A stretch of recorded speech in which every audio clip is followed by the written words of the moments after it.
Hello friends. इसके पहले नारीवाद के परिप्रेक्ष्य के अंतर्गत हम लोगों ने नारीयता क्या होती है, नारीत्व क्या है और नारीवाद, इन विभिन्न संबोधों के आधार पर नारीवाद के परिप्रेक्ष्य विषय पर विस्तार से चर्चा की थी। आज हम कुछ अभिविन्यासों के अंतर्गत देखेंगे कि नारीवाद के संदर्भ में क्या क्या विचारधाराएं रही हैं, किस किस तरह की जो है वो सिद्धांत डेवलप हुए हैं जिन्होंने नारीवाद को और भी विस्तृत आधार पर उस पर प्रकाश डालने का एक सार्थक प्रयास किया है। उसके संदर्भ में हम आज बात करेंगे विरोधाभासी ज्ञानगत अभिविन्यास की, कि ये अभिविन्यास क्या है और इसमें नारीवाद को कैसे इस पे प्रकाश डाला गया है, इसको व्याख्यायित किया गया है।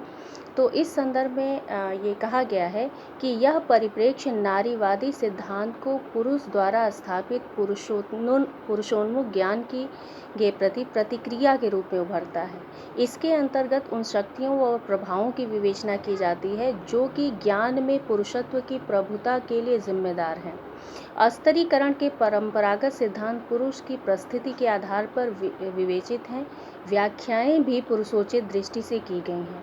यानी एक तरह से देखा गया है तो शुरू से ही जो है एक तरह से परंपरावादी परिप्रेक्ष्य में आप देखिए तो कहीं न कहीं सारी चीज़ें, सारे सिद्धांत जो है वो पुरुष के आधार पर ही स्थापित हैं, यानी पूर्व स्थापित मान्यताओं के आधार पर विवेचित।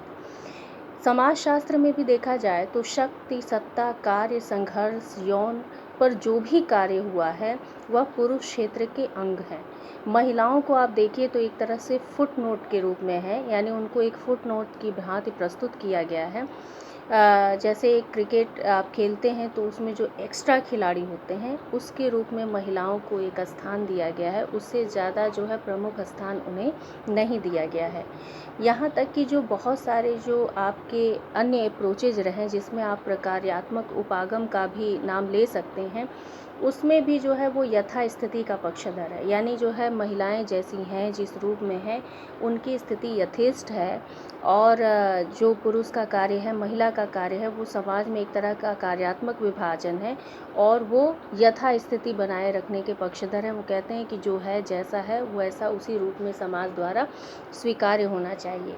समाजीकरण की प्रक्रिया जो है, अगर हम देखते हैं कि आगे चलकर कालांतर में कैसी उनकी दशाओं में विभिन्न प्रकार के परिवर्तन आए, उनकी दशाएं बदली, तो उसमें हम देखते हैं कि समाजीकरण की प्रक्रिया उन्हें कमज़ोर व भयभीत बनने के लिए प्रेरित व निर्मित करती है। यानी उसमें कहीं से भी उन्हें स्वावलंबन की ओर प्रेरित नहीं किया जाता है कि वो जो है स्वयं निर्णय ले सकें और विभिन्न कार्यों में जो है वो स्वतंत्र आधार पर जो है अपनी शक्ति या अपनी सत्ता स्थापित कर सकती हैं। विनिमय सिद्धांत पुरुष व महिला के मध्य असमान संबंधों की व्याख्या नहीं करता। संघर्ष सिद्धांत भी देखा जाए तो वह वर्ग संघर्ष की विवेचना से उबर नहीं पाया। महिलाओं के प्रति असमानता का भाव पुरुषों की दैनिक बोलचाल में भी देखा जाता है।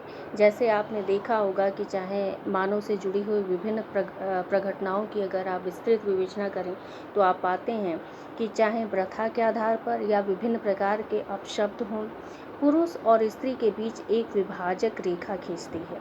समाज ने सर्वदा पुरुषों के लिए अलग मापदंड बनाए हैं, अलग कार्यक्षेत्र बनाए हैं और महिलाओं के लिए अलग मापदंड निर्धारित किए गए हैं। जैसा कि आप पारिवारिक आधार पर देखिए, परिवार में ही देखिए तो एक जब बेटा ये कहता है माँ से बाहर खेलने की इजाज़त मांगता है तो माँ उसे बड़े ही अच्छे ढंग से कहती है ठीक है जाओ तुम खेल आओ।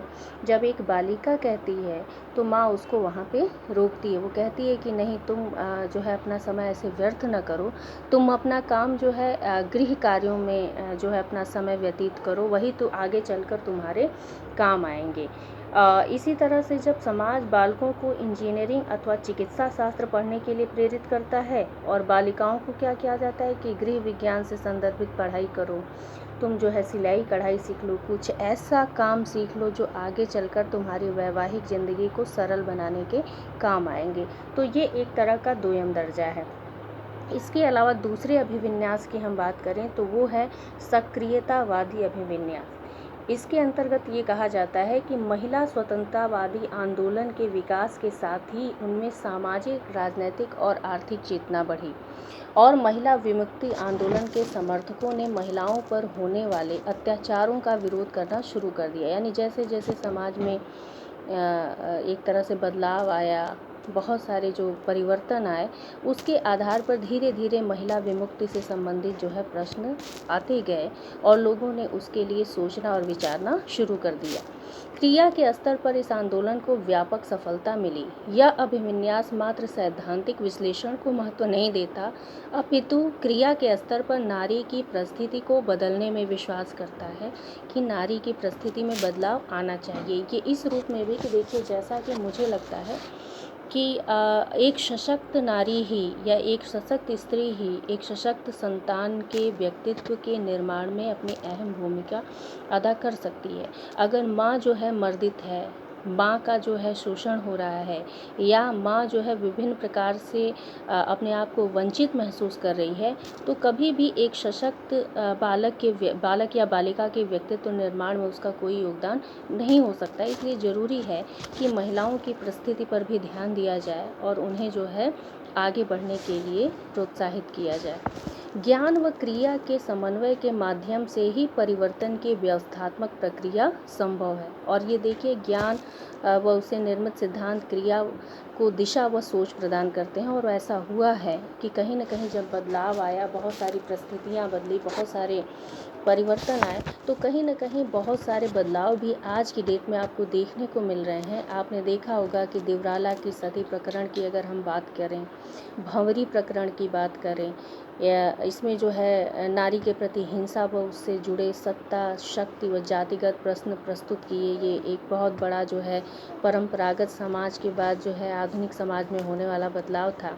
जेसी बोस छात्रावास, कोटा कांड, शिवानी की प्रताड़ना, इन सभी ने जो है समाज में एक नई तरह की संवेदना को जो है प्रस्फुटित किया। इसके अलावा भी जो महिलाओं के साथ विभिन्न प्रकार के हिंसात्मक कार्य हुए, तो उसके आधार पर भी हम देखते हैं कि लोगों में अब बदलाव आया है। अब समाज एक संवेद स्वर में इस तरह के नारी के खिलाफ हुए विभिन्न प्रकार के जो अत्याचारों का संवेद स्वर में विरोध कर रहा है। तो ये एक नए तरह के जो है परिवर्तन का सूचक है। ये मुद्दे उन महिलाओं ने उठाए हैं जिनकी बौद्धिक पहचान अंतर्राष्ट्रीय स्तर की मानी जा सकती है।